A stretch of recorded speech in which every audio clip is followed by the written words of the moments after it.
নমস্কার বন্ধুরা, আজ আমি আপনাদের বলবো দেবী দুর্গাকে 10 হাতে অস্ত্রই বা কী কী। দুর্গা অর্থ কী? মহামায়া ও যোগমায়া কি একই? জন না অভিন্ন? তিনি ভুবনেশ্বরী, তিনি বিশ্বরূপা, তিনি বিশালাক্ষী, তিনি শ্রী, তিনি রুদ্রাণী, তিনি শিবানী, হরপ্রিয়া, শিবকান্তা, মহেশ্বরী, তিনি সুভদ্রা, বারুণী, দাক্ষায়ণী, চন্দ্রিকা, ভগবতী, অম্বিকা, সর্বাণী, বিজয়া, কমলপ্রিয়া, অজা, তিনি স্তুতি, যাদবী, ভার্গবী, দুর্গা, ভদ্রা, ঈশানী, নীলাঞ্জনা, সিংহবাহিনী, কান্তা, কাত্যায়নী, কালরাত্রি, উমা, গৌরী, অনেক নামেই তিনি বন্দিতা ও পূজিতা। মার্কেন্ডেয় পুরাণের 81 হতে 93 অধ্যায় শ্রী শ্রী চণ্ডী নামে খ্যাত। চণ্ডীতে 13টি অধ্যায়ে 700 মন্ত্র আছে বলে একে সপ্তশতী স্তোত্র বলা হয়। চণ্ডী দেবী মাহাত্ম্য হিসেবেও পরিচিত। ওং সর্বমঙ্গলে শিবে সর্বার্থ সাধিকে শরণ্যে ত্র্যম্বকে গৌরী নারায়ণী নমস্তুতে। অনুবাদ হলো, ঐশ্বর্যপূর্ণ দক্ষরাজের নন্দিনী এবং বৈষ্ণব শ্রেষ্ঠ দেবাদিদেব ভোলানাথের ঘরণী হলেন দুর্গা দেবী, যিনি হরি সহায়নী তথা হরিভক্তি প্রদায়িনী। হে দেবী, আপনি সকল মঙ্গলের মঙ্গল স্বরূপা, কল্যাণকারিণী, চতুর্বর্গ প্রদায়িনী, ত্রিনয়না, গৌরবর্ণা। হে নারায়ণী, আপনাকে প্রণাম। ওং সৃষ্টি স্থিতি বিনাশানাং শক্তিভূতে সনাতনী গুণাশ্রয়ে গুণময়ী নারায়ণী নমস্তুতে। হে দেবী, আপনি সৃষ্টি স্থিতি ও সংহারের শক্তি রূপিণী। আপনি সনাতনীয় ত্রিগুণের আশ্রয় থেকেও ত্রিগুণ থেকে মুক্ত। হে নারায়ণী, আপনাকে প্রণাম। ওং শরণাগত দীনার্ত পরিত্রাণায় পরায়ণে সর্বস্বার্থী হরে দেবী নারায়ণী নমস্তুতে। হে দেবী, আপনি শরণাগত দীন ও আর্তগণকে পরিত্রাণ করেন, সকলের দুঃখ নাশিনী। হে নারায়ণী, আপনাকে প্রণাম। দেবী দুর্গা কে? দেবী দুর্গা সম্পর্কে ব্রহ্মসংহিতায় সৃষ্টিকর্তা ব্রহ্মা বলেছেন, সৃষ্টি স্থিতি প্রলয় সাধনা শক্তিরেকা ছায়েব যস্য ভুবনানি বিভর্তি দুর্গা ইচ্ছানুরূপমপি যস্য চ চেষ্টতে সা গোবিন্দমাদিপুরুষং তমহং ভজামি। আমি পরমেশ্বর ভগবান শ্রী গোবিন্দের ভজনা করি, যার মায়াশক্তিকে বলা হয় দুর্গা। এই দুর্গা হচ্ছেন সৃষ্টি স্থিতি ও প্রলয় সাধনকারী এক শক্তি, যিনি সমস্ত ভুবনকে ভরণ পোষণ করেন। কিন্তু তিনি ঠিক ভগবানের স্বরূপ শক্তি বা চিৎ শক্তির ছায়া স্বরূপা, এবং তিনি শুধু আদি পুরুষ গোবিন্দের ইচ্ছা অনুসারে কার্যই সম্পাদন করেন। সুতরাং দেবী দুর্গা হলেন শ্রীকৃষ্ণের মায়া শক্তি, তার মানে তিনি একজন পরমা বৈষ্ণবী। তাই এই সংসারে যারা শ্রী গোবিন্দের অনুগত অর্থাৎ কৃষ্ণ ভক্ত, শ্রী দুর্গার ত্রিশূল তাদের জন্য নয়। শক্তি উপাসকেরা খুব উৎসাহের সঙ্গে দেবী দুর্গার আরাধনা করেন, কিন্তু তারা ভুলে যান যে তিনি শ্রী গোবিন্দের ছায়াশক্তি এবং শ্রী গোবিন্দের ইচ্ছার বাইরে তিনি কিছু করেন না। দেবী উপাসকেরা মায়ের কাছে ধন দাও, জন দাও, রূপবতী ভার্যা দাও, এইভাবে অসংখ্য জড়জাগতিক ক্ষণস্থায়ী বর প্রার্থনা করে। অন্যদিকে কৃষ্ণ ভক্তরা কৃষ্ণের কাছে প্রার্থনা করে যে আমি ধন চাই না, জন চাই না, সুন্দরী স্ত্রী চাই না। কৃষ্ণ ভক্তের একমাত্র কাম্য হচ্ছে অহৈতুকী কৃষ্ণপ্রেম, যা জীবনের নিত্য সম্পদ। বৃন্দাবনের গোপীরাও দেবী দুর্গাকে কাত্যায়নী রূপে আরাধনা করেছিলেন, কিন্তু তারা দুর্গার কাছে কৃষ্ণকে স্বামীরূপে লাভ করার জন্য প্রার্থনা করেছিলেন। তাই আমরাও গোপীদের পদাঙ্ক অনুসরণ করে দুর্গার কাছে শুধু কৃষ্ণ প্রেম প্রার্থনা করব। তাহলেই দুর্গা আমাদের প্রতি সুপ্রসন্ন হবেন এবং আমাদেরকে কৃষ্ণ ভক্তির পথে এগিয়ে নিয়ে যেতে সাহায্য করবেন। অন্যথায় তিনি মহামায়া রূপে জীবের জড়বাসনা পূর্ণ করার পাশাপাশি তার ত্রিশূলের আঘাতও চালিয়ে যাবেন। গোলকের নিজের ধাম, যে গোবিন্দের নিজ ধামের নাম হচ্ছে গোলক। গোলকের তলে রয়েছে হরিধাম অর্থাৎ শ্রীবিষ্ণুর নিবাস, যা বৈকুণ্ঠ লোক নামে খ্যাত। তার তলে রয়েছে মহেশধাম অর্থাৎ ভগবান শিবের নিবাস, যা শিবলোক নামে খ্যাত। আর তার তলে রয়েছে দেবী দুর্গার ধাম অর্থাৎ এই জড়জগৎ, যা দেবীধাম নামে খ্যাত। এই তিনটি ভিন্ন ভিন্ন ধামে যিনি নিজ শক্তি এবং ক্ষমতা বন্টন করে প্রদান করেছেন, আমি সেই পরমেশ্বর ভগবান শ্রী গোবিন্দের ভজনা করি। এইভাবে শক্তি বন্টন করে বিভিন্ন দেবদেবীকে প্রদান করার ফলে ভগবান শ্রী গোবিন্দ কিন্তু শক্তিহীন হয়ে যান না। শ্রী ঈশোপনিষদে বলা হয়েছে ওং পূর্ণমিদং পূর্ণমদ পূর্ণাত পূর্ণমদমুদচ্যুতে পূর্ণস্য পূর্ণমাদায় পূর্ণমেবাবশিষ্যতে। অর্থাৎ ভগবান পূর্ণ, তার সৃষ্টি পূর্ণ, পূর্ণ থেকেই পূর্ণই উদ্বুদ্ধ হয়, পূর্ণ থেকে পূর্ণ আদায় করলে পূর্ণই অবশিষ্ট থাকে। অর্থাৎ ভগবান যদিও অনন্ত কোটি ব্রহ্মাণ্ডে অনন্ত কোটি দুর্গা প্রমুখ দেবদেবী নিযুক্ত করেছেন এবং তাদেরকে অনন্ত পরিমাণ শক্তি প্রদান করেছেন, তা সত্ত্বেও ভগবান শ্রী গোবিন্দের শক্তি কিন্তু পূর্ণ রয়ে গেছে, এক বিন্দু শক্তিও কমে যায়নি। দেবী দুর্গার প্রণাম মন্ত্রে বলা হয়েছে, যে দেবী সর্বভূতে বিষ্ণু মায়ারূপে বিরাজ করেন তাকে বারংবার নমস্কার। মহামায়া বা দুর্গা দেবী হলেন নীলা পুরুষোত্তম পরমেশ্বর ভগবান শ্রীকৃষ্ণের বহিরঙ্গের শক্তি। তিনি শ্রীকৃষ্ণের অন্তরঙ্গা শক্তি বা পরাশক্তি শ্রীমতী রাধারানীর ছায়া রূপা। শ্রীকৃষ্ণ তারই বহিরঙ্গা শক্তি দেবী দুর্গার মাধ্যমে মহাবিশ্ব প্রকাশ করেন। এই পার্থিব জগতের সৃষ্টি, পালন এবং ধ্বংসের তত্ত্বাবধান করেন। সমগ্র বিশ্বের অধীশ্বরী দেবী এই দুর্গা। তিনি দশভুজা রূপে 10 প্রকারের ফল প্রদান করেন। তিনি সিংহের উপর আরোহণ করে তার মহাশক্তির প্রদর্শন করেন। তিনি মহিষাসুরকে পদদলিত করেন, যে মহিষাসুর সমস্ত পাপকার্যের প্রতিনিধি ছিল। দুর্গার শব্দের অর্থ যিনি দুর্গতি বা সংকট থেকে রক্ষা করেন। বাংলায় দেবী দুর্গার যে মূর্তিটি সচরাচর দেখা যায় সেটি পরিবার সমন্বিতা বা সপরিবার দুর্গার মূর্তি।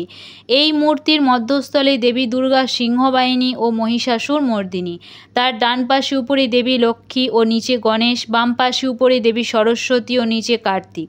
ভগবান শ্রীকৃষ্ণের ইচ্ছাতেই দেবী দুর্গা কৃষ্ণভক্তি বিমুখ ব্যক্তিদের সংশোধনের জন্য এই জড়জগৎ রূপে দুর্গ বা কারাগারে আবদ্ধ করে রেখেছেন এবং এই কারাগারের কর্ত্রী হলেন দেবী দুর্গা।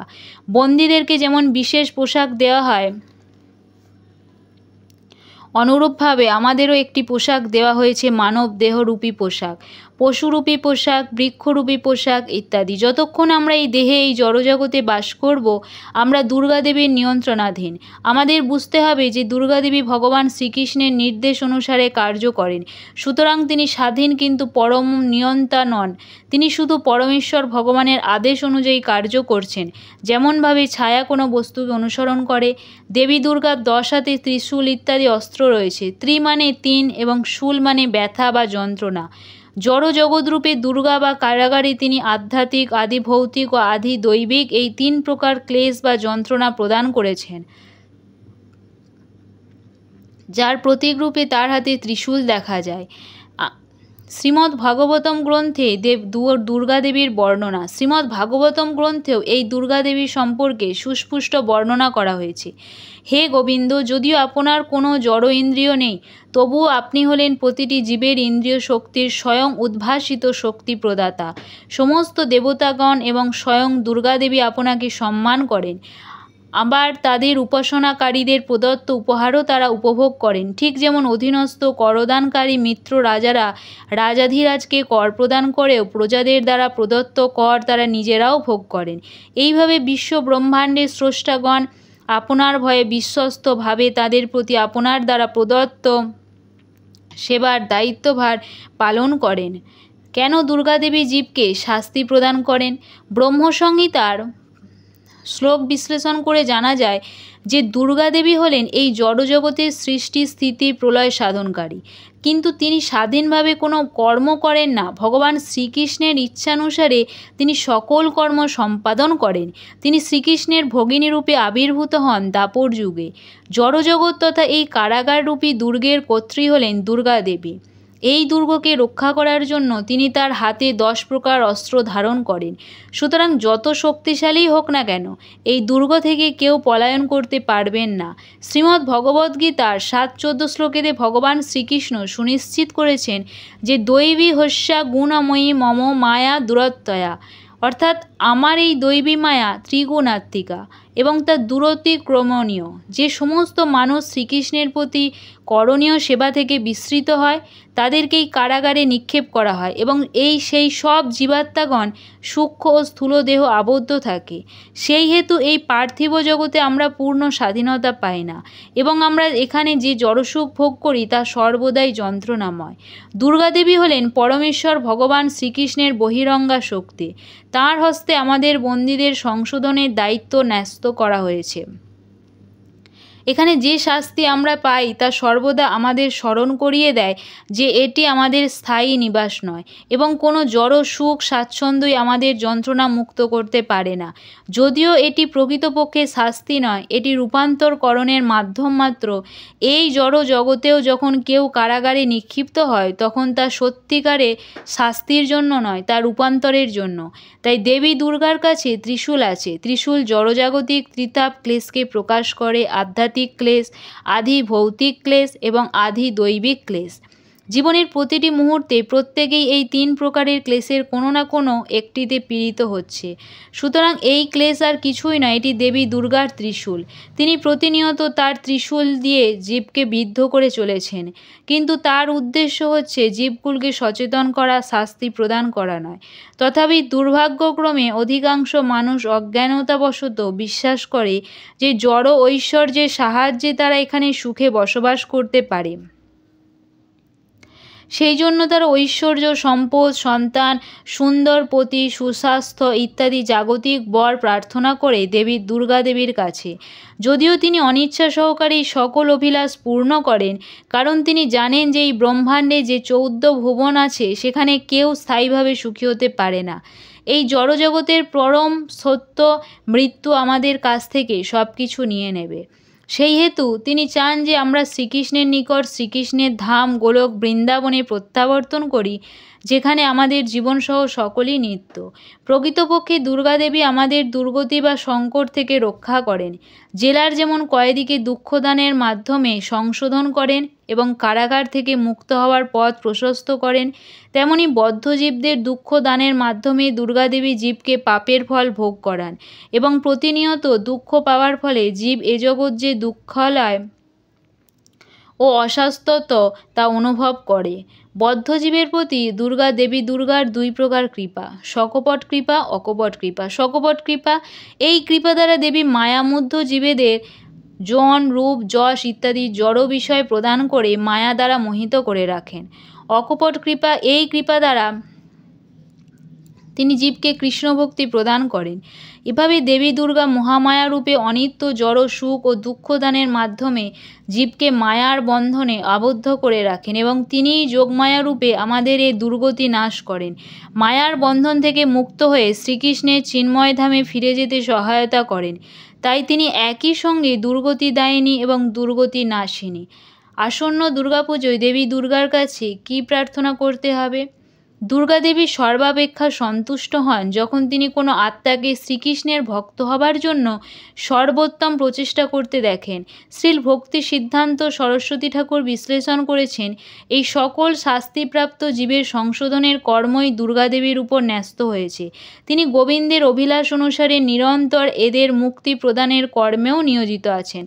যখন সৌভাগ্যক্রমে গোবিন্দকে বিস্মৃত হয়ে কারাগারে আবদ্ধ কোনো জীব আত্মতত্ত্বজ্ঞানী কোনো আত্মার সংস্পর্শে আসে এবং শ্রীকৃষ্ণের প্রেমময়ী সেবার সহজাত প্রবৃত্তি তার মধ্যে জাগরিত হয়, দুর্গাদেবী স্বয়ং তখন গোবিন্দের অভিলাষ অনুসারে তাদের মুক্তি প্রদান করেন। শ্রী ব্রহ্ম সংহিতার 5:44 তাৎপর্য অনুসারে দুর্গাদেবী এই পৃথিবীতে আমাদের শ্রীকৃষ্ণের ভক্তে রূপান্তরিত করাতে আসেন। এই পবিত্র দুর্গাপুজোয় আসুন আমরা কোনো জাগতিক সম্পদের জন্য তার নিকট প্রার্থনা না করে পারমার্থিক সম্পদের জন্য তার নিকট প্রার্থনা করি। আসুন আমরা তার নিকট এই প্রার্থনা করি যে তিনি যেন আমাদের হৃদয়ের সকল জাগতিক অভিলাষ অপসারিত করে আমাদেরকে তার প্রিয় শ্রীকৃষ্ণের ভক্তরূপে গড়ে তোলেন। জয় মা দুর্গা। কেন আমি এই জড়জগতে এত কষ্ট পাচ্ছি? যখন আমি গর্ভে 9 মাস উপুর হয়ে ছিলাম, যেখানে অন্ধকারে কৃমি কীটেরা প্রতি মুহূর্তে আমাকে দংশন করত, জন্মগ্রহণের পরে আমি পুনরায় জরা ও ব্যাধি দ্বারা তাড়িত হব এবং পরিশেষে মৃত্যু এসে আমার সব কিছু কেড়ে নেবে। জীবনের এই গুরুত্বপূর্ণ প্রশ্নগুলির উপরেই সদা সর্বদা চিন্তা ভাবনা করি এবং দেবী দুর্গা বারবার চেষ্টা করেন আমাদেরকে বোঝাতে যে কারাগার রূপী এই পৃথিবী দুঃখে পরিপূর্ণ, এটি হচ্ছে দুঃখালয়ম। এই কারণেই শাস্ত্রসমূহ এবং ভগবানের শুদ্ধ ভক্তরা ক্রমান্বয়ে আমাদের স্মরণ করাতে থাকেন যে এই পৃথিবীর অনিত্য আনন্দের পিছনে আমাদের কখনোই ছোটা উচিত নয়, বরং এই কারাগার থেকে মুক্তির জন্য আমাদের কঠোর প্রচেষ্টা করা উচিত এবং ভগবান শ্রীকৃষ্ণের ধামে ফিরে যাওয়া উচিত। দুর্গা অর্থ কী? বিভিন্ন কারণে ভগবানের এই বহিরঙ্গা শক্তিকে দুর্গা বলা হয়। হিন্দু শাস্ত্রে দুর্গা শব্দটির ব্যাখ্যা বর্ণনা করা হয়েছে। দ অক্ষর দৈত্যনাশক, উকার বিঘ্ননাশক, রেফ রোগনাশক, গ অক্ষর পাপনাশক ও অকার ভয় শত্রুনাশক। অর্থাৎ দৈত্য, বিঘ্ন, রোগ, পাপ ও ভয় শত্রুর হাত থেকে যিনি রক্ষা করেন তিনিই দুর্গা। মহিষাসুর দেহস্থ প্রবল রিপুর প্রতীক। কাম, ক্রোধ, লোভ, মদ, মোহ, মাৎসর্য এই 6 রিপুতে ঘনীভূত মূর্তি হল মহিষাসুর।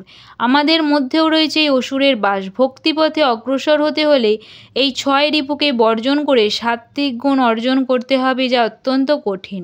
তার জন্য প্রয়োজনীয় শক্তির যোগান দেন এই দেবী দুর্গা, ভগবানের বহিরঙ্গা শক্তি।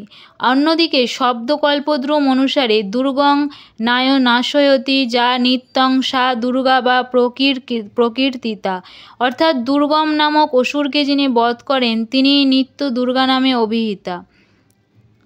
বলা বাহুল্য, দুর্গম হল হিরণ্যাক্ষ পুত্র রুরোর বংশধর। আবার দু মানে কষ্টসাধ্য, গ মানে গমন, যেখানে গমন করা দুঃসাধ্য তাকেই বলে দুর্গ। এজন্য জেলখানাকে দুর্গ বলা হয়। আবার এই দুর্গকে স্ত্রীলিঙ্গে বলা হয় দুর্গা।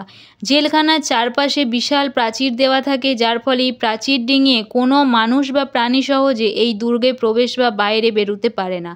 ঠিক তেমনই সমস্ত জড় ব্রহ্মাণ্ডগুলি পঞ্চভূত দ্বারা নির্মিত অতি দুর্লঙ্ঘ প্রাচীর দ্বারা বেষ্টিত। এটি হচ্ছে ভগবানের দ্বারা নির্মিত জেলখানা তথা দুর্গ। আর এই দুর্গের অধিষ্ঠাত্রী দেবীকে বলে দুর্গা। অন্যদিকে শ্রী শ্রী চণ্ডী অনুসারে দুর্গা দেবী নিঃশেষ দেবগণ শক্তি সমূহ মূর্তা বা সকল দেবতার সম্মিলিত শক্তির প্রতিমূর্তি। দেবী দুর্গার অন্যান্য নাম চণ্ডিকা, অম্বিকা, বৈষ্ণবী, মহিষাসুর মর্দিনী, নারায়ণী, মহামায়া, কাত্যায়নী, জগদ্ধাত্রী, গন্ধেশ্বরী, বনদুর্গা ইত্যাদি। দেবী দুর্গার 10 হাতে থাকা 10 অস্ত্রের মাহাত্ম্য কী? সনাতন ধর্মাবলম্বী হিন্দুদের আরাধ্য দেবী মহামায়া সম্পর্কে এমন কিছু তত্ত্ব রয়েছে যা আমাদের অনেকেরই অজানা। তিনি দশভুজা। বিশেষ করে দেবী দুর্গার 10 হাতে থাকা 10 অস্ত্র সম্পর্কে আমাদের অনেকের সুস্পষ্ট কোনো ধারণাই নেই। দেবী দুর্গার কেন 10টি হাতের প্রয়োজন পড়ল? দেবী দুর্গার দশভুজা 10টি দিকের প্রতীক। 10 দিক থেকে মহিষাসুরকে বধ করার উদ্দেশ্য দেবী দুর্গার 10টি হাত। 10 দিক হলো পূর্ব, পশ্চিম, উত্তর, দক্ষিণ, ঈশান, বায়ু, অগ্নি, নৈরত, অধ এবং অধ। আবার 4 বর্ণের প্রতিটি বর্ণের মানুষ রক্ষা করার জন্য তাকে দেয়া হলো 2টি করে হাত, আর নারী শক্তির জন্য আরও 2টি, মোট 10টি হাত, যাতে 10 হাতে 10 রকম অস্ত্র ধরে 10 দিক থেকে মানুষ আর দেবতাকে রক্ষা করতে পারেন দেবী দুর্গা। দুর্গা চণ্ডীতে দেবী দুর্গাকে দশপ্রহধারিণী নামে অভিহিত করা হয়। মহালয়ার পূর্ণ তিথিতে আহ্বান জানানো হয়, জাগো দুর্গা, জাগো দশপ্রহরধারিণী। প্রহরণ শব্দের অর্থ হাতিয়ার, প্রহার বা অস্ত্র। 10 হাতে অস্ত্রে সুসজ্জিত হয়ে যিনি অসুর বা অপশক্তি নাশ করেন তিনিই দশপ্রহরণধারিণী। পুরাণ মতে তখন অসুরের দলে দৌরাত্ম্য তখন স্বর্গ, মর্ত্য, পাতাল 3 লোকেতেই। ব্রহ্মার বর পেয়ে মহা শক্তিশালী হয়ে উঠেছে অসুরের দল, এমনকি দেবতাদেরও বিতাড়িত করেছেন স্বর্গ থেকে। এদিকে পৃথিবীর মানুষ বেঘরে প্রাণ হারাচ্ছে অসুরদের হাতে, তার হাত থেকে রেহাই পাচ্ছে না নারীও, এমনকি 4 বর্ণের মানুষকেও নির্বিশেষে ধ্বংস করছে অসুররাজ মহিষাসুর। বিপন্ন দেবতারা তখন গিয়ে ত্রিদেব মহাদেব বিষ্ণু ও ব্রহ্মার শরণাপন্ন হন মহিষাসুরকে বধ করার জন্য। ব্রহ্মা বিষ্ণু মহেশ্বরের মিলিত ত্রিশক্তি থেকে দেবী দুর্গার আবির্ভাব। প্রত্যেক দেবতার তেজে দেবীর বিভিন্ন অঙ্গ প্রত্যঙ্গ গড়ে ওঠে এবং দেবী দুর্গার 10টি হাত আবির্ভূত হয়। দেবী দুর্গার উৎপত্তির উৎস, সেই ধারাবাহিকতায় মহাদেবের তেজে মুখ, যমের তেজে চুল, বিষ্ণুর তেজে বাহু, চন্দ্রের তেজে স্তন, ইন্দ্রের তেজে কটিদেশ, বরুণের তেজে জঙ্ঘা উরু, পৃথিবীর তেজে নিতম্ব, ব্রহ্মার তেজে পদযুগল, সূর্যের তেজে পায়ের আঙুল, বসুগণের তেজে হাতের আঙুল, কুবেরের তেজে নাসিকা, প্রজাপতির তেজে দাঁত, অগ্নির তেজে ত্রিনয়ন, সন্ধ্যার তেজে ভ্রু, বায়ুর তেজে কান এবং অন্যান্য দেবতাদের তেজে শিবারূপী দুর্গার সৃষ্টি হলো। তারপর দেবতারা দুর্গা দেবীকে একে একে বস্ত্র, পোশাক ও অস্ত্র দান করলেন। দেবী দুর্গার 10 হাতে থাকা 10 অস্ত্র হলো: ডান হাতের 5টি অস্ত্র, ত্রিশূল মহাদেব, খড়গ ও তলোয়ার গণেশ, সুদর্শন চক্র শ্রীবিষ্ণু, বাণ পবনদেব, শক্তি অগ্নিদেব। এছাড়াও দেবী ডান হাতে ব্যবহার করেছেন পদ্ম ব্রহ্মা, অক্ষমালা বা জপমালা ব্রহ্মা, কমণ্ডলু ব্রহ্মা। বাম হাতের 5টি অস্ত্র: শঙ্খ বরুণদেব, কুঠার বিশ্বকর্মা, ঢাল বিশ্বকর্মা, ধনুক পবনদেব, ঘণ্টা ইন্দ্রের বাহন ঐরাবত। এছাড়াও দেবী বাম হাতে ব্যবহার করেছেন গদা যমরাজ, বজ্র ইন্দ্র, সর্প শেষনাগ। বস্ত্রভূষণ অলঙ্কার: ক্ষীর সমুদ্র প্রদান করেছিলেন বস্ত্রভূষণ অলঙ্কার। এগুলি হলো শুভ্রহার, 2টি অজর বস্ত্র, দিব্য চূড়ামণি, কুণ্ডলদ্বয়, বলয়, শুভ্র অর্ধচন্দ্র, সকল হস্তে কেউর, উজ্জ্বল নূপুরদ্বয়, অতি সুন্দর কণ্ঠভূষণ এবং সমস্ত অঙ্গুলিতে রত্নখচিত আংটি। সিংহ: হিমালয় মহাশক্তির জন্য প্রদান করেছিলেন একটি বাহন সিংহ ও নানান রূপ। সিংহ শক্তির ধারক। পানপাত্র: কুবের দিলেন সুরাপূর্ণ পানপাত্র। এই সকল অস্ত্র দেবী দুর্গার অসীম শক্তি ও গুণের প্রতীক। এই অস্ত্রগুলি বেদে বর্ণিত পাপ দমনকারী বিভিন্ন পূর্ণ কর্মকে সূচিত করে। শক্তির কোনো আকার নেই, তাই বিভিন্ন অস্ত্রের আকার দেওয়া হয়েছে মানুষদেরকে বোঝানোর জন্য। সকল শক্তি ব্রহ্মশক্তি। দুর্গা হলেন আমাদের দেহ দুর্গের মহাশক্তি। সাধক সাধনকালে সেই শক্তিকে জাগ্রত করেন। সেই শক্তি যখন জাগ্রত হয় তখন দেহস্থিত রিপুসমূহ তাকে পরাজিত করে বশীভূত করার জন্য উদ্যোগী হয়। সে সময় দেবশক্তি ও আসুরিক শক্তির সংঘর্ষ হয়। সেই অন্তর জগতের সংঘর্ষের একটি প্রতীকী রূপই হচ্ছে দেবী দুর্গা। এটাই শ্রী শ্রী চণ্ডীর মাধ্যমে রূপায়িত হয়েছে। তিনি হস্তে সর্প ধারণ করেন, যেটি ধ্বংসের সৌন্দর্যকে সূচিত করে। দেবী হিসাবে দুর্গার গায়ের রং অতসী ফুলের মতো সোনালি হলুদ।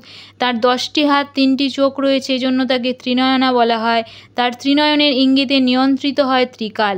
বাম নয়ন চন্দ্রস্বরূপা, দক্ষিণ নয়ন সূর্যস্বরূপা, তৃতীয় নয়ন অগ্নিস্বরূপা। অর্থাৎ তার বাম চোখ চন্দ্রকে অর্থাৎ ইচ্ছাকে নির্দেশ করে, ডান চোখ সূর্যকে নির্দেশ করে এবং কেন্দ্রীয় বা কপালের উপর অবস্থিত চোখ জ্ঞান বা অগ্নিকে নির্দেশ করে। শ্রী শ্রী চণ্ডীর কাহিনী অনুসারে আশ্বিন মাসের কৃষ্ণা চতুর্দশীতে দেবী দুর্গা আবির্ভূত হন এবং আশ্বিনের শুক্লা দশমীতে মহিষাসুরকে বধ করেন। মূলত বিজয়া দশমী সেই বিজয়কেই চিহ্নিত করে।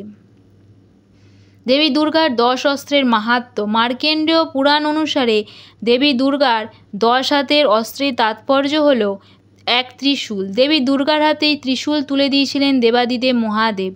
ত্রিশূলের 3টি ফলা, যা মানুষের 3টি গুণ সত্য রজ তম, সময়চক্র অতীত বর্তমান এবং ভবিষ্যৎ, এবং প্রকৃতির সার্বজনীন চক্র সৃষ্টি সংরক্ষণ এবং ধ্বংসকে ইঙ্গিত করে।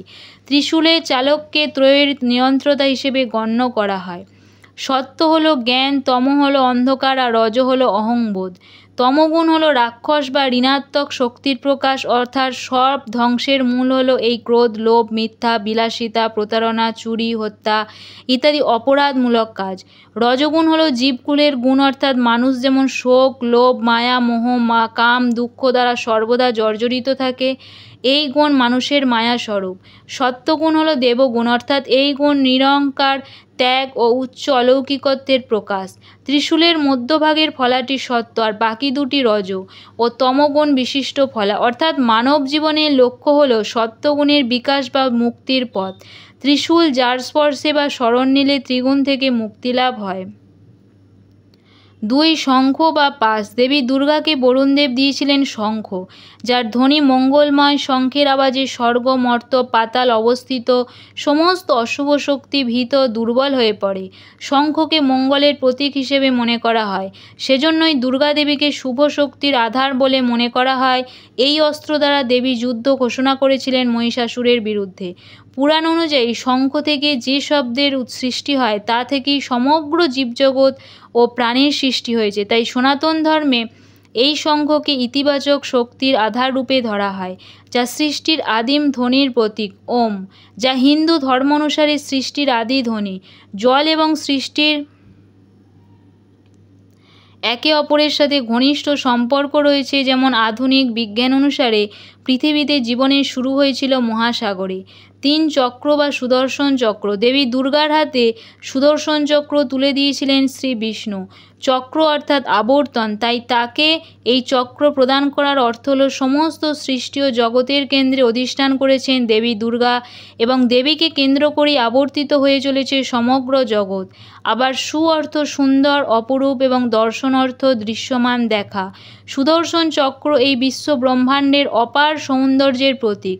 বিশ্বকর্মা এটি বিষ্ণুর জন্য নির্মাণ করেছিলেন, এই জগতে শান্তি প্রতিষ্ঠা, অশুভ শক্তি বিনাশের জন্য। গদা। মা দুর্গাকে যমরাজ প্রদান করেছিলেন গদা বা কালদণ্ড। এটিকে মূলত ভক্তি, আনুগত্য ও ভালোবাসার প্রতীক হিসেবে মনে করা হয়, সেই সঙ্গে শক্তিরও প্রতীক।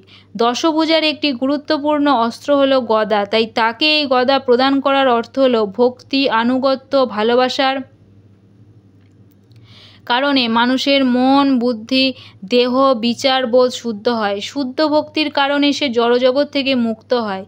জেনে রাখা দরকার, উপাসনার উপর ভিত্তি করে কেউ পিতৃলোক, দেবলোক, ব্রহ্মলোক, শিবলোক, বিষ্ণুলোক বা বৈকুণ্ঠ ধাম কিংবা সর্বোচ্চ চিন্ময় ধাম গোলক বৃন্দাবনে পৌঁছতে পারেন। শাস্ত্র অনুযায়ী কেউ মুক্ত হয়ে একবার গোলক বৃন্দাবনে পৌঁছালে তাকে আর এই জড়জগতে ফিরে আসতে হয় না। সেটাই হলো প্রকৃত মুক্তি। 5 ও 7 হলো পদ্ম, অক্ষমালা ও কমণ্ডলু। দেবী দুর্গার হাতে পদ্ম, অক্ষমালা ও কমণ্ডলু তুলে দেন ব্রহ্মা। পদ্ম আলোর প্রতীক। পাকে বা কাদায় জন্মায় এই পদ্ম, তবুও তার সৌন্দর্য অতুলনীয়। পদ্ম জ্ঞানকে প্রতিনিধিত্ব করে এবং এর অর্থ জ্ঞানের মাধ্যমে মুক্তি। তাই তাকেই পদ্ম প্রদান করার অর্থ হল অজ্ঞানতার অন্ধকারের মধ্যে ডুবে থাকা মানুষদের তিনি যেন জ্ঞানের আলোর প্রদান করে মুক্তি করে। অর্থাৎ দেবীর আশীর্বাদে মানুষ তার অন্ধকারতম অশুভ শক্তির বিরুদ্ধে লড়াই করার শক্তি পেয়ে তা বিনাশ করে এবং অশুভ শক্তির আলোকে আলোকিত হয়ে মুক্ত হয়। আধফোঁটা পদ্ম জীবনে আধ্যাত্মিকতা, চেতনা বিকাশকে উপস্থাপনা করে। এছাড়া দুর্গার ডান হাতে থাকা অক্ষমালা এবং কমণ্ডলু পবিত্রতার প্রতীক। কমণ্ডলু হলো পবিত্র জল ধারণকারী পাত্র, যা বিশুদ্ধতা, জ্ঞান এবং জীবনের প্রতীক। ব্রহ্মা বিভিন্ন মন্ত্র উচ্চারণ করেই ঘটের পবিত্র জল মন্ত্রপুত করে ব্যবহার করতেন, কোনো জীবের সঞ্চারের জন্য বা কারো জীবনের আমূল পরিবর্তনের জন্য। দুর্গার হাতে কমণ্ডলু নির্দেশ করে মহাবিশ্ব সৃষ্টিতে দেবীর গুরুত্বপূর্ণ ভূমিকা। দেবী দুর্গাকে শঙ্খ, চক্র, গদা, পদ্মধারীও বলা হয়। 8 বজ্র বা অশ্বনী। দধিচি মুনির হাড় দিয়ে তৈরি হয়েছিল বজ্র, বা যা পরবর্তীকালে ইন্দ্রের প্রধান অস্ত্র হয়েছিল। দেবী দুর্গার হাতে বজ্র বা বজ্রাস্ত্র তুলে দিয়েছিলেন দেবরাজ ইন্দ্র। শচীপতি। মায়ের হাতের এই বজ্রাস্ত্র চরিত্রের দৃঢ়তা, সংকল্প এবং সর্বোচ্চ শক্তির প্রতীক। সংহতি অর্থ ঐক্য বা একতা। দৃঢ়তা ও সংহতি, এই 2 গুণের মাধ্যমেই মানুষ তার ভৌতিক জীবনে নিজের লক্ষ্যে পৌঁছাতে সক্ষম হন। আবার ভক্ত তার ভক্তি জীবনে ভগবানের চরণে শরণাগত হতে পারেন। 9 থেকে 10 তীর ধনুক। মা দুর্গার হাতে তীর ও ধনুক দিয়েছিলেন পবনদেব। ধনুক দেখায় দিশা, তীর নির্দেশ করে গতিময়তাকে। তীরটি ধনুক থেকে উৎক্ষেপণের আগে এতে স্থিতিশক্তি থাকে, কিন্তু যে মুহূর্তে এটি লক্ষ্যের দিকে উৎক্ষেপিত হয় স্থিতিশক্তি গতিশক্তিতে রূপান্তরিত হয়। ধনুক হলো স্থিতিশক্তির প্রতীক এবং তীরটির গতিশক্তির প্রতীক। দেবী একজন পারদর্শী তীরন্দাজ। এই প্রতীকী রূপটি নির্দেশ করে কিভাবে এক শক্তি থেকে অন্য শক্তিতে রূপান্তরের মাধ্যমে মহাবিশ্ব পরিচালিত হচ্ছে। তীর ধনুক হলো প্রাণশক্তির প্রতীক। আত্মা অবিনশ্বর, সেই মুক্ত আত্মাকে মাতৃগর্ভে স্থাপন, প্রাণ সঞ্চর করেন, আবার আত্মার সাথে পরমাত্মার যোগ স্থাপন করেন। মৃত্যুকালে স্থূল শরীর থাকে, সূক্ষ্ম শরীরকে মুক্ত করেন। সুতরাং মা দুর্গা মহাবিশ্বের সমস্ত শক্তির উৎসকে নিয়ন্ত্রণ করে, এটা তার প্রতীক। আবার দেবীর হাতে থাকা এই অস্ত্র লক্ষ্যভেদের প্রতীক। সকল প্রতিকূলতার মধ্যে লক্ষ্যকে স্থির রেখে এগিয়ে চলতে নির্দেশ করে। ভক্তিপথে অনেক প্রতিকূলতা, কিন্তু ভগবানের চরণে শরণাগতি হলো মূল লক্ষ্য। খড়গ বা তলোয়ার। মা দুর্গার হাতে পদ্ম তুলে দেন গণেশ। খড়গ হলো মানুষের বুদ্ধি এবং প্রজ্ঞার প্রতীক। খড়গর দ্বারা ধার হলো বুদ্ধির তীক্ষ্ণতা। এই অস্ত্রটি সাধারণত এমন ব্যক্তিরা বহন করেন যাদের দায়িত্ব জ্ঞান এবং বোধগম্য রয়েছে, যার জোরে সমস্ত বৈষম্য এবং অন্ধকারতম অশুভকে বিনাশ করে মানুষ শুভ শক্তির আলোকে আলোকিত হয়ে মুক্ত হতে পারে। আবার খড়গ হলো মৃত্যু এবং ন্যায় বিচার উভয়েরই একটি মূর্ত প্রতীক। অস্ত্রটি পাপীদের শাস্তি দিতে এবং বিশ্বে ন্যায় বিচার আনতে দেবী ব্যবহার করেছেন। একটি তলোয়ার বীরত্ব, কর্তৃত্ব এবং শক্তির প্রতীক। আবার খড়গ হলো মোক্ষ লাভের প্রতীক। দেবী খড়গ দিয়ে অসুরদের মুণ্ডচ্ছেদ করেছিলেন। এই বলির অর্থ হলো কাম, ক্রোধ, মোহ, মদ, মোহ, মাৎসর্য, এই 6 রিপুর বলি দিয়ে আত্মাকে শুদ্ধ করে তোলা। সেই সাথে ভক্তিপথে অগ্রসর হতে শক্তি প্রদান করেন। 12 শক্তি বা অগ্নিভল্য বা অগ্নিবর্ষা। দেবী দুর্গাকে অগ্নিভল্য প্রদান করেন অগ্নিদেব বৈশ্বানর। যখন এই বর্ষা নিক্ষেপ করা হয় তখন তার মাথাটি জ্বলন্ত অগ্নিতে আবৃত হয়ে যায় এবং সম্পূর্ণ নির্ভুলতার সাথে লক্ষ্য বস্তুতে আঘাত করতে পারে। শক্তি, অস্ত্র, ক্ষমতা, বীরত্ব, সাহসের প্রতীক এবং অগ্নি হল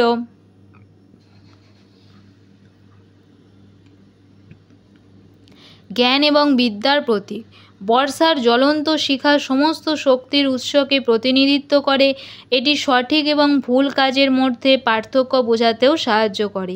13 হলো ঘণ্টা। বিভিন্ন অস্ত্রের সঙ্গে দেবীর বাম হাতে থাকে ঘণ্টা। পুরাণে কথিত আছে দেবরাজ ইন্দ্রের বাহন ঐরাবতকরই এই ঘণ্টা দিয়েছিলেন দেবী দুর্গাকে। ঘণ্টার ধ্বনি অসুরদের তেজকে অর্থাৎ অশুভ শক্তিকে দুর্বল করে। শ্রী শ্রী চণ্ডীতে বর্ণিত আছে দেবী মহিষাসুরকে যুদ্ধে আহ্বান করার সময় সতর্কবার্তা স্বরূপ দেবী অট্টহাস্য করেন এবং শাঁখ ও ঘণ্টার ধ্বনিতে তাদের যুদ্ধের প্রস্তুতির নির্দেশ দেন। শব্দ এমন তরঙ্গ যার প্রভাব সুদূরপ্রসারী। সেই সুদূরপ্রসারী শব্দ তরঙ্গ বার্তাবাহক হিসাবেও কাজ করে। শাস্ত্রে বলা হয়েছে সা ঘণ্টা পাতু নো দেবী পাপেভ্য ন সুতাময়ীব, অর্থাৎ ভক্তরা মায়ের কাছে প্রার্থনা করছে, মা তোমার ওই যে ঘণ্টা অসুরদের তেজ হরণ করেছিল, সেই ঘণ্টার আমরাও শরণ নিচ্ছি, আমাদের পাপকে সেই ঘণ্টা যেন হরণ করে নেয়। 14 হলো সাপ। শেষনাগ অস্ত্র হিসেবে দেবী দুর্গাকে প্রদান করেছিলেন সাপ। দেবীর সঙ্গে যুদ্ধ করার সময় যখন মহিষাসুর ছলনার আশ্রয় নিয়ে প্রতি মুহূর্তে রূপবদল করছিলেন, তখন মহিষাসুরকে পরাস্ত করবার জন্য শেষনাগ প্রদত্ত নাগপাশ ব্যবহার করে দেবী মহিষাসুরকে বন্দী করেন। সাধনা ও তার দ্বারা উন্মেচিত শুদ্ধ চেতনার প্রতীক হলো সাপ। 15 থেকে 16 কুঠার ও ঢাল। বিশ্বকর্মা দান করেছিলেন কুঠার। নানাবিধ অস্ত্রসমূহ এবং ঢাল অশুভ শক্তির বিরুদ্ধে লড়াইয়ের প্রতীক হলো কুঠার ও অশুভ শক্তিকে প্রতিহত করার প্রতীক হলো ঢাল। ব্রহ্মার পুত্র হলেন বিশ্বকর্মা, যিনি একজন অতি দক্ষ ইঞ্জিনিয়ার এবং তিনি দেবতাদের জন্য অসংখ্য ঐশ্বরিক অস্ত্র নির্মাণের জন্য দায়ী ছিলেন। তিনি দেবীকে একটি কুঠার উপহার দিয়েছিলেন, যেটি শক্তির, সৃজনশীলতা এবং ধ্বংসাত্মকতা উভয় ক্ষেত্রেরই প্রতীক। যেমন একটি গাছ কাটার জন্য ব্যবহৃত একটি কুড়াল ধ্বংসের প্রতিনিধিত্ব করে, আবার একটি ঘর তৈরি করতে কাঠ কাটার জন্য একটি কুড়াল ব্যবহার করে যা সৃষ্টির প্রতিনিধিত্ব করে। সুতরাং দেবী মহাবিশ্বের শক্তির আধার এবং সেই শক্তিতে দ্বৈতভাবে ব্যবহার করেন। ঐশ্বরিক অস্ত্র ছাড়াও দেবতাদের কাছ থেকে দেবী পেয়েছিলেন অন্যান্য ঐশ্বরিক বস্তু। সিংহ। হিমালয় মহাশক্তির জন্য প্রদান করেছিলেন একটি বাহন। সিংহ নানান রত্ন। এই সিংহ হল শক্তির প্রতীক। দেবী দুর্গার বাহন সিংহ মহাসিংহ, বাহন কেশরী ও ধূতসূর নামে পরিচিত। তামসিক পশু শক্তির অধিপতি পশুরাজ সিংহ। 18 বস্ত্রভূষণ অলঙ্কার। ক্ষীর সমুদ্র প্রদান করেছিলেন বস্ত্র, ভূষণ, অলঙ্কার। এগুলি হলো শুভ্র হার, 2টি অজর বস্ত্র, দিব্য চূড়ামণি, কুণ্ডলদ্বয়, বলয়, শুভ্র অর্ধচন্দ্র, সকল হাস্তে কেয়ূর, উজ্জ্বল নূপুরদ্বয়, অতি সুন্দর কণ্ঠভূষণ এবং সমস্ত অঙ্গুলিতে রত্নখচিত আংটি। 19 হলো সূর্যরশ্মি। সূর্যের দীপ্তিময় সূর্যরশ্মি দেবীকে প্রদান করেছিলেন সূর্যদেব। সেই দীপ্তিতে দেবীর গাত্র থেকে তেজ নির্গত হয় এবং গাত্রবর্ণ তপ্ত কাঞ্চন বর্ণ ধারণ করে। সূর্যরশ্মি যেমন 10 দিক থেকে অশুভ ও অন্ধকারকে দূর করে, তেমনি দেবী দুর্গা অশুভ শক্তিকে বিনষ্ট করে শুভ শক্তিকে প্রতিষ্ঠিত করে, সেই কারণে তিনি শুভ শক্তির প্রতীক রূপে গণ্য হন। যেহেতু প্রতিটি জীবই বেঁচে থাকার জন্য সূর্যালোকের উপর নির্ভরশীল, তাই দুর্গা থেকে নির্গত আলো মাতৃদেবী হিসেবে প্রকৃতিকে লালন পালন ও পুষ্টি প্রদান করেন। 20 পান পাত্র। কুবের প্রদান করেছিলেন মধুপূর্ণ পান পাত্র। দুর্গাপুজো শুরু ও সমাপ্তির সময়কাল। অতঃপর দেবতাদের মিলিত তেজে আর শক্তিতে বলীয়ান হয়ে সূর্যের তেজে তেজস্বী হয়ে বাহন সিংহের ওপরে চড়ে যুদ্ধক্ষেত্রের আসন এবং মহিষাসুরের মাঝে যুদ্ধ শুরু হয়। মহিষাসুরের সঙ্গে 9 দিন 9 রাত যুদ্ধ করার পর 10ম দিনে তার বিরুদ্ধে জয়লাভ করেন দুর্গা দেবী। দুর্গা মহিষাসুরকে নিধন করে মহিষাসুর মর্দিনী রূপ লাভ করেন। এইভাবে তিনটি লোকেই শান্তিপূর্ণ পুনরুদ্ধার করেছিলেন। শ্রী শ্রী চণ্ডীর কাহিনী অনুসারে আশ্বিন মাসের কৃষ্ণা চতুর্দশীতে দেবী দুর্গা আবির্ভূত হন এবং শুক্লা দশমী তিথিতে মহিষাসুরকে বধ করেন। মূলত বিজয়া দশমী সেই বিজয়কেই চিহ্নিত করে। দুর্গাপুজো মূলত শক্তির অধিষ্ঠাত্রী পার্বতী দেবীর দুর্গা রূপের উপাসনার উৎস। দুর্গাপূজার প্রচলন সর্বপ্রথম হয় সত্যযুগে। সত্যযুগের রাজা সুরত এবং বৈশ্য সমাধি কর্তৃক বসন্ত ঋতুতে প্রথম দুর্গোৎসব শুরু হয়েছিল। দুর্গাপুজোর সময়কাল। সাধারণত বছরে দুবার দুর্গোৎসবের প্রথা রয়েছে। আশ্বিন মাসের শুক্লপক্ষে শারদীয়া এবং চৈত্র মাসের শুক্লপক্ষে বাসন্তী দুর্গাপূজা। বাংলায় প্রথম দুর্গাপুজো জনশ্রুতি আছে রাজশাহী তাহিরপুরের রাজা কংসনারায়ণ প্রথম মহারম্ভের শারদীয়া দুর্গাপুজোর সূচনা করেছিলেন। দুর্গাপূজার তিথি সাধারণত আশ্বিন শুক্লপক্ষের ষষ্ঠী দিন অর্থাৎ ষষ্ঠী থেকে দশমী দিন অর্থাৎ দশমী অবধি 5 দিন দুর্গোৎসব অনুষ্ঠিত হয়। এই 5টি দিন যথাক্রমে দুর্গাষষ্ঠী, মহাসপ্তমী, মহাষ্টমী, মহানবমী ও বিজয়া দশমী নামে পরিচিত। আবার সমগ্র পক্ষটি দেবীপক্ষ নামে আখ্যাত হয়। দেবীপক্ষের সূচনা হয় পূর্ববর্তী অমাবস্যার দিন থেকে, যে দিনটি মহালয়া নামে পরিচিত। অন্যদিকে দেবীপক্ষের সমাপ্তি পঞ্চদশ দিন অর্থাৎ পূর্ণিমায়। এই দিনটি কোজাগরী পূর্ণিমা নামে পরিচিত বাৎসরিক লক্ষ্মী পূজার দিন হিসাবে গণ্য হয়। দুর্গাপূজা মূলত 5 দিনের অনুষ্ঠান হলেও মহালয়া থেকেই প্রকৃত উৎসবের সূচনা ও কোজাগরী লক্ষ্মী পূজায় তার সমাপ্তি। কল্প ও বোধন। দুর্গাপুজোর আগে কল্পারম্ভের বিধি আছে। কল্প মানে সংকল্প, অঙ্গীকার, অর্থাৎ প্রতি জীবের মধ্যে তীব্র ইচ্ছা হবে দুর্গাকে লাভ করে সমস্ত দুর্গতি দূর করার। এই অটল সংকল্প না হলে দুর্গাপুজো সম্পূর্ণ হতে পারে না। দুর্গাপূজা 3টি কল্পে হয়ে থাকে। 1 নবমাদ্যিকল্প, 2 প্রতিপদাদিকল্প ও 3 ষষ্ঠাদিকল্প। ভারতের পূর্বাঞ্চলে এরই প্রচলন বেশি। দুর্গাষষ্ঠী পুজোর দিন এই কল্প 3 করা হয়। ষষ্ঠীর দিনেই বোধন অর্থে বোধশক্তির উন্মেষ ঘটানো, তার মানে সমস্ত বোধকে দুর্গাভাবে রূপান্তরিত করাই হলো বোধন। শাস্ত্রে বলা আছে সায়ান্নে বোধনং কুর্যাত। সন্ধ্যায় বোধনের কারণ সাম্যক ধনের দ্বারা এই বোধন হতে পারে। সকল বোধের মধ্যে শুধু দেবী দুর্গাই বিরাজতা। এইভাবে রূপান্তরিত করার জন্য সন্ধ্যায় বোধন কার্য সম্পাদন করা হয়। সন্ধ্যায় বোধনের তাৎপর্য সমস্ত জীবভাব ও মনোবৃত্তি সংলীন হলেই বোধন সম্ভব। দেহের সঙ্গে মহাষষ্ঠী। যে দুর্গা ষষ্ঠীতে বোধনের কথা বলা হয় সেটি আসলে শুক্লপক্ষের ষষ্ঠী। আমাদের মেরুদণ্ডের মধ্যে যে 6টি গ্রন্থযুক্তি সুষুম্না নাড়ি আছে সেটি শুক্লবর্ণ পবিত্র। ওই 6টি গ্রন্থি হলো ষঠচক্র, যেমন মূলাধার, স্বাধিষ্ঠান, মণিপুর, অনাহত, বিশুদ্ধ, আজ্ঞাচক্র। এই 6টি চক্রই হচ্ছে যথাক্রমে প্রতিপদ, দ্বিতীয়া, তৃতীয়া, চতুর্থী, পঞ্চমী, ষষ্ঠী। ষষ্ঠীতে ষঠচক্রে যেতে না পারলেই দুর্গাবোধন হতে পারে না। ষঠচক্র অর্থাৎ আজ্ঞাচক্রে ওই দ্বিদল পদ্মেই মা দুর্গার আবাসভূমি। ভগবানের উপদেশ। ভগবদ্গীতায় 4th অধ্যায়ের 12 শ্লোকে ভগবান শ্রীকৃষ্ণ বলেছেন, এই জগতে মানুষেরা সকাম কর্মে সিদ্ধি কামনা করে এবং তাই তারা বিভিন্ন দেবদেবীর উপাসনা করে। সকাম কর্মের ফল অবশ্যই অতি শীঘ্রই লাভ হয়। বলা বাহুল্য, সকাম কর্মের ফল খুব তাড়াতাড়ি লাভ হয়, তবে মনে রাখবেন সেটা ক্ষণস্থায়ী। কৃষ্ণ ভক্তদের কী করণীয়? আমরা যদি জড়কামনা বাসনা চরিতার্থ করার উদ্দেশ্যেই কেবল দেবদেবীর পূজা করে থাকি, তবে সেটা নিশ্চক কপটতা ছাড়া আর কিছুই নয়। আমরা বিভিন্ন দেবদেবীর কাছে অবশ্যই একটা জিনিসই চাইব, সেটা হলো তাঁরা যেন আমাদের কৃষ্ণ ভক্তি বা কৃষ্ণপ্রীতি প্রদান করেন। দুর্গা দেবীকে দুর্গাপুজোতে কেমনভাবে সন্তুষ্ট করা যাবে? চণ্ডীদাস দেবী দুর্গার একজন সাধক পূজারী ছিলেন এবং তার ভাই একজন শুদ্ধ বৈষ্ণব ছিল ও সে শালগ্রাম পুজো করত। চণ্ডীদাস ধনী ব্যক্তি ছিলেন, কিন্তু তার ভাই ছিল দরিদ্র। চণ্ডীদাসের একটি বৃহৎ ও চমৎকার বাগান ছিল এবং সেই বাগানের ফুল তিনি দেবী দুর্গাকে প্রত্যহ অর্পণ করতেন। এই দেখে তার ভাইয়ের মনেও তার পূজিত শালগ্রামের কাছে সুন্দর পুষ্প নিবেদন করার অভিলাষ দিন দিন বাড়তে লাগলো। ভগবানের চরণে অর্পণ করার মানসিকতা নিয়ে একদিন তিনি সেই বাগান থেকে একটি সুন্দর রঙিন পুষ্প তুলে তার শালগ্রামের কাছে নিবেদন করলেন। ঘটনাচক্রে ওই দিনই চণ্ডীদাস একটি সুন্দর রঙিন পুষ্প দেবী দুর্গাকে নিবেদন করলেন। যেই মুহূর্তে ওই পুষ্পটি নিবেদিত হলো, তৎক্ষণাৎ দুর্গাদেবী চণ্ডীদাসের সম্মুখে আবির্ভূত হলেন। আমি তোমার প্রতি অত্যন্ত সন্তুষ্ট হয়েছি চণ্ডীদাস, তুমি কি বর চাও? চণ্ডীদাস বিস্মিত হলেন। আমি প্রতিদিন তোমার অর্চনা করি, কিন্তু আজ তুমি আমার ওপর এত সন্তুষ্ট কেন? দেবী জানালেন, কারণ তুমি আমাকে যে পুষ্পটি নিবেদন করেছ সেটি পূর্বেই শালগ্রামের কাছে নিবেদিত হওয়ায় সেটি ভগবানের মহাপ্রসাদ। এই প্রসাদী পুষ্পটি দেখে আমি অত্যন্ত প্রীত হয়েছি, তাই আমি তোমার সম্মুখে আবির্ভূত হয়েছি। চণ্ডীদাস ব্যাপারটি বুঝতে পেরে তৎক্ষণাৎ প্রশ্ন করলেন, দেবী, তার অর্থ কি এই যে কেউ পরমেশ্বর ভগবান শ্রীকৃষ্ণের অর্চনা করলেই তুমি সন্তুষ্ট হও? দেবী দুর্গা অত্যন্ত সহানুভূতিশীল কণ্ঠে বললেন, হ্যাঁ, পরমেশ্বর ভগবান হলেন সর্বকারণের কারণ এবং তিনিই প্রকৃতপক্ষে সকল সৃষ্টির উৎস। কেউ পরমেশ্বর ভগবান শ্রীকৃষ্ণের অর্চনা করলেই আমি অত্যন্ত প্রীত হই। যদি তুমি আমাকে সন্তুষ্ট করতে চাও, তাহলে পরমেশ্বর ভগবান শ্রীকৃষ্ণের অর্চনা করো।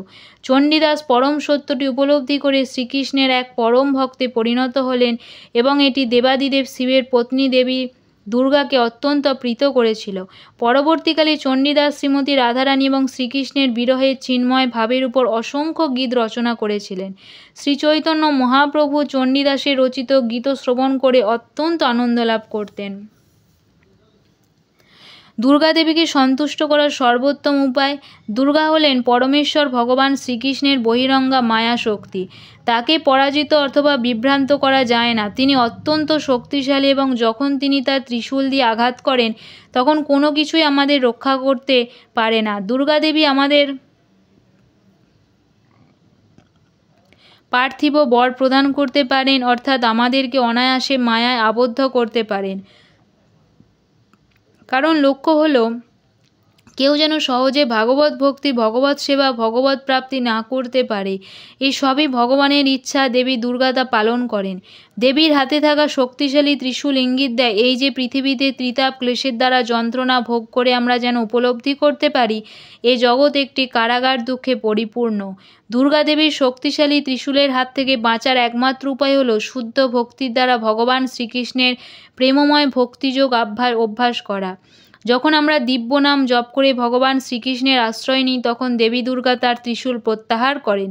আমাদের শরীরে যে সমস্ত দেবদেবী অবস্থান করেন, তারা আমাদের দেহের বিভিন্ন কার্য নিয়ন্ত্রণ করেন। কিন্তু যখন দেবী দুর্গা দেখেন আমরা যে কৃষ্ণ ভাবনামৃতে অগ্রসর হচ্ছি, তিনি তখন সেই সমস্ত দেবাদিদেবের আদেশ করেন এবং আমাদের ভক্তিপথ পরিষ্কার রাখতে, যাতে করে আমরা এই জড়জগৎ অতিক্রম করে চিন্ময় জগতে ফিরে যেতে পারি।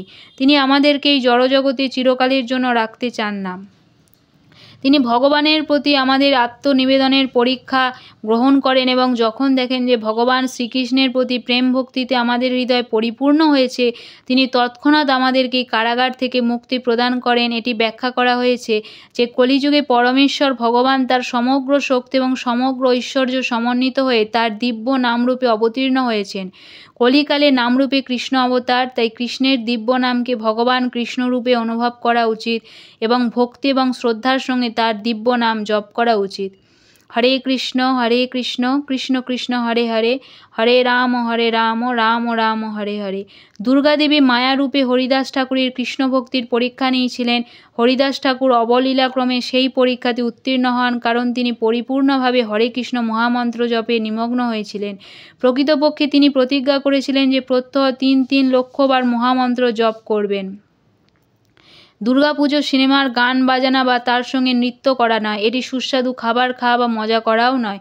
এটি উদযাপনের প্রকৃষ্ট পন্থা হলে এটি জানা যে দেবী দুর্গা কে এবং তিনি কিসে খুশি হন। তাকে সন্তুষ্ট করার সর্বোত্তম উপায় হল চণ্ডীদাসের পদাঙ্ক অনুসরণ করা। দুর্গাদেবী কৃষ্ণনাম করেন।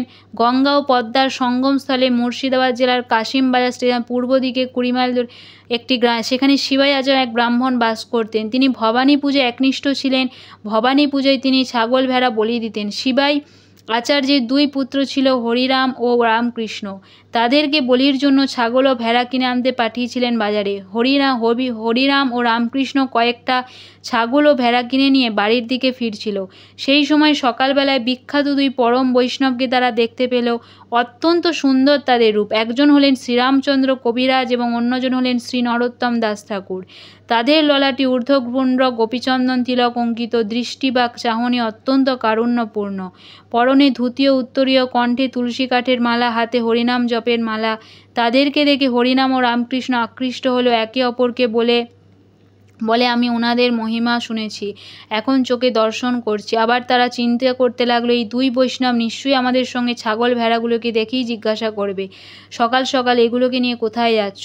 তখন আমরাই বা কীভাবে বলবো যে বলি দেওয়ার জন্য নিয়ে যাচ্ছি? এই সব পশুগুলোকে বলি দিয়েও আমাদের কিসের সিদ্ধি লাভ হবে? শ্রীমদ্ ভগবদ্গীতার 16 অধ্যায়ে প্রথম দিকেই বলা হয়েছে, দেবগুণ সম্পন্ন মানুষদের গুণ হচ্ছে সত্তার পবিত্রতা, পারমার্থিক জ্ঞানের অনুশীলন, লজ্জা, সরলতা, অহিংসা, সর্বজীবী দয়া, নির্লভতা, অচপলতা, ক্ষমা, মাৎসর্য শূন্যতা ইত্যাদি। কিন্তু আমরা এই যে ছাগল ভেড়াগুলিকে ধরে নিয়ে যাচ্ছি বলি দেওয়ার জন্য, এটা কোনো গুণের মধ্যে পড়েছে? এটা কি আসুরিক ভাব নয়? গীতায় বলি, দন্ত, ক্রোধ, নিষ্ঠুরতা, বিবেকহীনতা হচ্ছে অসুরগণ সম্পূর্ণ ব্যক্তিদের লক্ষণ এবং আসুরিক ভাবই হচ্ছে জগতে বদ্ধ থাকার কারণ। যূপকাষ্ঠের মধ্যে ষাঁড়ও আটকিয়ে পশুকে হত্যা করার কাণ্ডটি নিশ্চয়ই অসুরদের কর্ম। এসব কর্ম কোনো ব্রাহ্মণের হতে পারে না।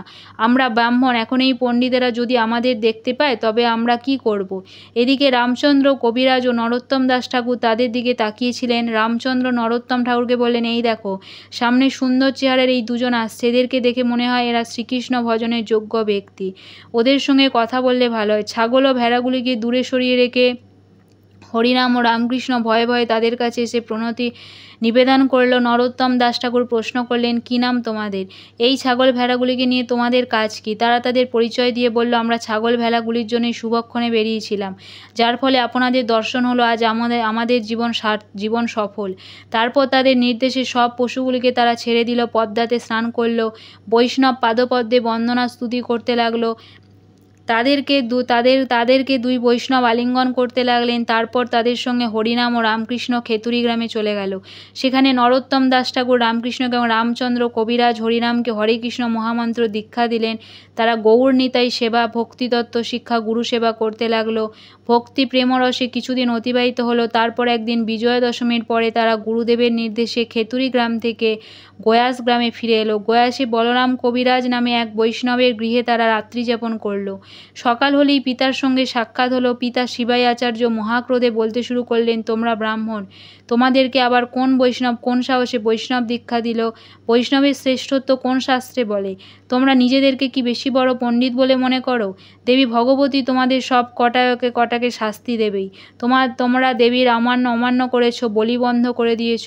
সমস্ত পণ্ডিতেরা তোমাদেরকে ধিক্কার দেবে, ভগবতীও তোমাদেরকে দণ্ড দেবে। পুত্র হরিনাম তখন পিতার মুখে সব কথা শুনে ক্রোধে বলতে লাগলো, কার কত শক্তি আছে, কত বড় পণ্ডিত আছে, এক্ষুনি নিয়ে আসো। সত্যি শিবাই আচার্য বড় বড় পণ্ডিতদেরকে এনেছিলেন। বিশাল এক পণ্ডিত সভার বৈঠক শুরু হলো। এক পণ্ডিত শাস্ত্রযুদ্ধে অবতীর্ণ হওয়ার জন্য প্রস্তুত হয়েছিল। প্রত্যেকের মতো মত খণ্ডন করলেও হরিনাম আচার্য বেদ পুরাণের সিদ্ধান্ত দিয়ে বৈষ্ণব যে সর্বলোকের আরাধ্য তা প্রমাণ করলেন। সব পণ্ডিতেরা হরিনাম আচার্যের কাছে পরাভব স্বীকার করল। সমস্ত পণ্ডিত মুগ্ধ হয়ে মন্তব্য করল, এরা দুই ভাই বৈষ্ণবের কৃপাগুণেই যথার্থ জ্ঞান অর্জন করেছে। এই বলে পণ্ডিতেরা সভা ছেড়ে চলে যেতে লাগল। এতে শিবাই আচার্যের ক্রোধ বৃদ্ধি পেল। তিনি ভাবলেন, আমরা ব্রাহ্মণরাজ পরাজিত হলাম, আমাদের ক্রিয়াকাণ্ডের কোনো মূল্য নেই, না আমি এ হতে দেব না। তাই তিনি মথুরাবাসী এক দিগ্বিজয়ী ব্রাহ্মণ পণ্ডিতকে আনলেন। সেই পণ্ডিত বড় দাম্ভিক ছিলেন, তিনিও অনায়াসে হরিনামের কাছে পরাভূত হলেন। শুধু তাই নয়, বৈষ্ণবের জয়গান ও বৈষ্ণব মহিমা প্রচার উদ্দেশ্যে সেই পণ্ডিত তখন থেকে ভিক্ষুক ব্রত অবলম্বন করলেন। এই ঘটনার পর দুর্গাপূজক শিবাই আচার্য স্তম্ভিত হলেন। পণ্ডিতদের কিছু কিছু বচন স্মরণ করছিলেন। তারপর তিনি ভগবতী চরণে মিনিত করলেন, হে মাতা, আমি জানতাম না যে তুমি পরম বৈষ্ণবী, তুমিও নাকি কৃষ্ণ নাম করো। হে মাতা, আমাকে কৃপা করো। প্রাচীন শাস্ত্র শ্রী নারদ পঞ্চরাত্রম গ্রন্থে শ্রী মহাদেব নারদ মুনিকে বলেছেন, হে নারদ, আমি পার্বতী, কার্তিক ও গণেশের সঙ্গে সর্বদা কৃষ্ণনাম কীর্তন করি। মেঘাচ্ছন্ন দিনকে আমি দুর্দিন বলে মনে করি না।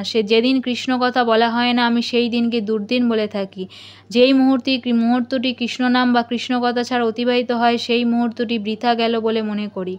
এই আদি দুর্গারই অংশ বিস্তার হচ্ছেন শিবপত্নী পার্বতী।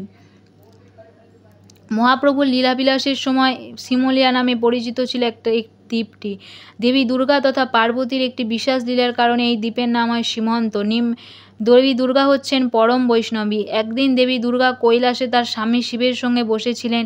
দেবী দেখলেন যে তার স্বামী অকস্মাৎ গৌরাঙ্গ নাম কীর্তন করতে করতে উদ্দণ্ড নৃত্য শুরু করেছেন। স্বামীর দিব্য ভাব উন্মাদনা লক্ষ্য করে দুর্গা দেবী স্বামীর কাছের কারণ জানতে চাইলেন। তিনি প্রশ্ন করলেন, কে এই গৌরাঙ্গ? শিব তখন পার্বতীকে সব খুলে বললেন যে গৌরাঙ্গ হলেন স্বয়ং ভগবান কৃষ্ণ, যিনি কলিযুগের সমস্ত অধঃপতিত জীবেদেরকে উদ্ধার করার জন্য নবদ্বীপে মায়াপুরে অবতীর্ণ হবেন এবং আপামর সাধারণকে হরিনাম সংকীর্তনের মাধ্যমে কৃপা বিতরণ করবেন। তিনি আরও ব্যাখ্যা করলেন যে শ্রী গৌরাঙ্গ এই হরিনাম প্রচারের মাধ্যমে জগৎবাসীকে কৃষ্ণপ্রেমের এক মহা আনন্দের সাগরে নিমজ্জিত করবেন।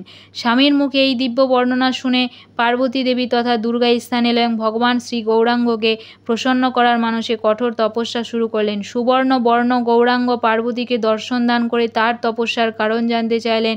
পার্বতী দেবী দুঃখ করে বললেন যে তিনি কখনো ভগবানের লীলায় অংশগ্রহণ করতে পারেন না এবং সর্বদাই তার দিব্য সঙ্গ থেকে বঞ্চিত থাকেন। এই কথা শুনে মহাপ্রভু দুর্গাকে সান্ত্বনা প্রদান করে থাকে বলেন যে এই গৌরাঙ্গ লীলায় তাকে বিশেষ সেবায় সুযোগ দেওয়া হবে।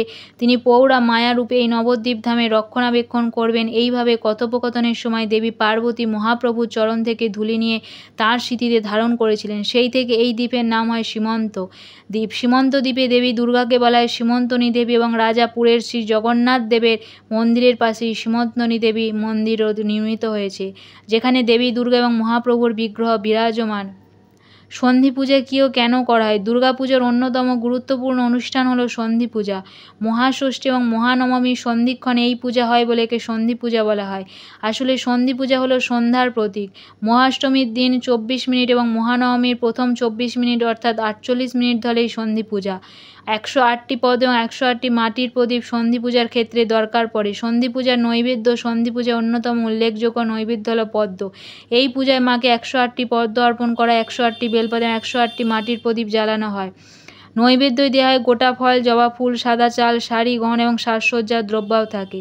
সন্ধি পূজায় দেবী দুর্গাকে পুজো করা হয় চামুণ্ডা রূপে। এর পেছনের কারণটি হল মহিষাসুরের সঙ্গে দেবীর যুদ্ধ শুরুর প্রারম্ভে দেবী দুর্গা এক সুন্দরী মহিলা রূপে মহিষাসুরের সামনে আবির্ভূত হন। হলুদ শাড়ি পরে অসুরের সামনে অবতীর্ণ হয়েছিলেন তিনি। সে সময় দেবীর গায়ের রং ছিল স্বর্ণাভ। তার 10 হাতে সজ্জিত ছিল 10 অস্ত্র। মহিষাসুরের সঙ্গে ভয়ঙ্কর যুদ্ধ চলাকালীন অসুরের 2 সেনাপতি চণ্ড মুণ্ড পেছন থেকে দেবীকে আক্রমণ করেন। যুক্তিমুক্ত যুদ্ধ না হওয়ায় অত্যন্ত রেগে যান দেবী। ক্রমেই তার মুখ নীল হয়ে ওঠে। দেবী ত্রিনয়নী চামুণ্ডা রূপে ধারণ করেন এবং চামুণ্ডা রূপী মা দুর্গা চণ্ড মুণ্ডের মাথা কেটে নেন। সেই থেকে দেবীর নাম হয় চামুণ্ডা। চণ্ড মুণ্ডকে যে সন্ধিক্ষণে দেবী বধ করেছিলেন তাকে স্মরণ রেখেই সন্ধি পূজার আয়োজন করা হয়। তবে এই পূজাটি চান্দ্রমাস ক্যালেন্ডার অনুযায়ী করা হয়। সেই কারণে এই সন্ধিক্ষণ বছরের যে কোনো সময় হতে পারে। কখনো কখনো আবার ভোর রাতেও হয়ে থাকে এই সন্ধি পূজা। পুরাণ অনুযায়ী অষ্টমী রাতে দেবী দুর্গার পুজো করার সময় অশোক গাছের 9টি পাতা, কলসি দেবী দুর্গার ছবি সামনে রেখে ব্রাহ্মী, মহেশ্বরী, কৌমারী, বৈষ্ণবী, বারাহী, নারসিংহী, ইন্দ্রাণী এবং চামুণ্ডা দেবীর পুজো করেন। তারপর দেবী দুর্গার মন্ত্র 108 বার জপ করেন। পুরাণ অনুযায়ী এই সন্ধিক্ষণে দেবী কলিকার জন্ম হয়েছিল দেবী অম্বিকার তৃতীয় নয়ন থেকে। পরাক্রমশালী অসুর রক্তবীজের সমস্ত রক্ত দেবী কালিকা পান করেছিলেন। এই সন্ধিক্ষণে কর্ণিকেনের জন্যই হলেও দেবীর অন্তরের সমস্ত স্নেহ মমতার অবসান ঘটে বলে মনে করা হয়। এজন্য সন্ধি পূজা চলাকালীন দেবীর দৃষ্টির সামনে কাউকে যেতে দেওয়া হয় না, দৃষ্টিপথে পরিষ্কার রাখার নির্দেশ দেওয়া হয়। এছাড়া সন্ধি পূজার সঙ্গে বিভিন্ন আচার ও প্রথা জড়িয়ে আছে। আগে রাজ পরিবার ও জমিদার পরিবারের দুর্গা পূজায় সন্ধি পূজার সময়ে কামন ত্যাগে তোপধ্বনি করা হতো। এখনও অনেক জায়গায় সন্ধি পূজায় ঢাক বাজানোর রীতি রয়েছে। মহামায়া ও যোগমায়াকে। মহামায়া হলেন ভগবান শ্রীকৃষ্ণের বহিরঙ্গা শক্তি। তিনি হলেন দেবী দুর্গা, যিনি আমাদের নিজেদের কর্মের ফলস্বরূপ কৃষ্ণের থেকে আমাদের বিচ্ছিন্ন করে এই জগৎরূপী দুর্গে এনে কৃতাপ্লেশ ও প্রদানের দ্বারা জীবকে শাস্তি প্রদান করেছেন। অপরদিকে যোগমায়া হলেন ভগবান শ্রীকৃষ্ণের অন্তরঙ্গা শক্তির প্রকাশ হলেন রাধারানী, যিনি শুভবুদ্ধি সম্পন্ন কৃষ্ণ ভক্তদেরকে কৃষ্ণের সাথে পুনরায় যুক্ত করার জন্য ভক্তদের কৃপা করেন। তাই কৃষ্ণ ভক্তদের সর্বদা রাধারানীর আরাধনা করা কর্তব্য। চিৎ শক্তি যোগমায়া ছায়া হলেন মহামায়া। শক্তি যখন শ্রীকৃষ্ণের সেবা করেন তখন তিনি যোগমায়া, যখন তিনি জড়জগতে মোহনের কর্ম করেন তখন তিনি মহামায়া। ভক্তরা সর্বদাই যোগমায়ার পুজো করেন, অভক্তরা কখনোই যোগমায়ার পুজো করেন না। অভক্তরা সবসময় মহামায়ার পূজায় আগ্রহী। অন্তরঙ্গা শক্তির উপাসনায় কৃষ্ণ ভক্তি প্রাপ্তি এবং বহিরঙ্গা শক্তি উপাসনায় জড়জাগতিক বৈভব প্রাপ্তি হয়ে থাকে। যিনি যা কামনা করবেন তার সেই শক্তির উপাসনা করায় ধন দাও, যশ দাও, পুত্র দাও, সরকারি চাকরি দাও, সুন্দরী স্ত্রী দাও, ডিগ্রি পাস, জমিজমা, ভোগ, রাজত্ব, মন্ত্রিত্ব এই রকম কিছু বাসনা নিয়ে দুর্গাপুজো করলে তিনি বহিরঙ্গা মহামায়া রূপে মনোবাসনা পূর্ণ করেন। শ্রীকৃষ্ণের পাদপদ্মের সেবায় উন্মুখী হলে যে শক্তি সহায়তা করেন সেই শক্তি যোগমায়া। আর কৃষ্ণ বহির্মুখ হলে যে শক্তি জড়জাগতিক ভোগবস্তু দিয়ে কৃষ্ণ থেকে ভুলিয়ে রাখতে সহায়তা করেন সেই শক্তি মহামায়া। কাত্যায়নী দুর্গারই অন্য নাম। শ্রী বৃন্দাবনের গোপবালিকাগণ কাত্যায়নী দেবীর আরাধনা করেছিলেন। সেই ক্ষেত্রে তাদের আরাধনার একমাত্র উদ্দেশ্য ছিল শ্রীকৃষ্ণকে প্রতিরূপে পাওয়া। অভক্তরা অর্থাৎ কৃষ্ণ বহির্মুখ ব্যক্তিরা জড়জাগতিক সম্পদ উপভোগের উদ্দেশ্যে দুর্গাপুজো করে, সেই দুর্গা হলেন মহামায়া। কেউ যদি কৃষ্ণভক্তি আকাঙ্ক্ষী হন তবে কৃষ্ণের পদপদ্মে শরণাগত হয়ে এই মহামায়ার দুঃখ উদ্বেগপূর্ণ জড়জগৎ থেকে নিষ্কৃত পেতে পারবেন। এই কথা পরমেশ্বর ভগবান শ্রীকৃষ্ণ ভগবদ্গীতায় 7 থেকে 14 নম্বর শ্লোকে বলেছেন। আমরা এই দৈবী মায়া ত্রিগুণাত্মিক এবং তাকে কেউই সহজ অতিক্রম করতে পারে না, কিন্তু যারা আমার শরণাগত হয় তারাই এই মায়া উত্তীর্ণ হতে পারে। কিন্তু জগতের অসুর প্রকৃতির মানুষেরা দুর্গা বা কালীকে পরম আরাধ্যা রূপে গ্রহণ করে এবং শ্রীকৃষ্ণকে ঐতিহাসিক পুরুষ রূপে কল্পনা করে। আবার অনেকে মনে করে কালী পূজা, দুর্গা পূজা আর কৃষ্ণ পূজা একই কথা। এই ধরনের লোকেরা মায়া প্রহৃত জ্ঞানা। মহামায়া তাদের জ্ঞান বুদ্ধি অপহরণ করেছেন কারণ তারা কৃষ্ণের চরণে অপরাধী। এই কথা পরমেশ্বর ভগবান শ্রীকৃষ্ণ ভগবদ্গীতা 7 থেকে 15 নম্বর শ্লোকে উল্লেখ করেছেন। গাছের মূলে জলসেচন করলে যেমন সেই গাছের কাণ্ড, ডাল, উপশাখা প্রভৃতি সকলেই তৃপ্তি লাভ করে এবং উদরে আহার্য দ্রব্য প্রদানের দ্বারা যেমন ইন্দ্রিয় তৃপ্তি হয়, তেমনি শ্রীকৃষ্ণের পূজা করলে সমস্ত দেবতাদের পূজা হয়ে যায়। কৃষ্ণ ভক্তি আছে যার, সর্বদেব বন্ধু তার। নমস্কার।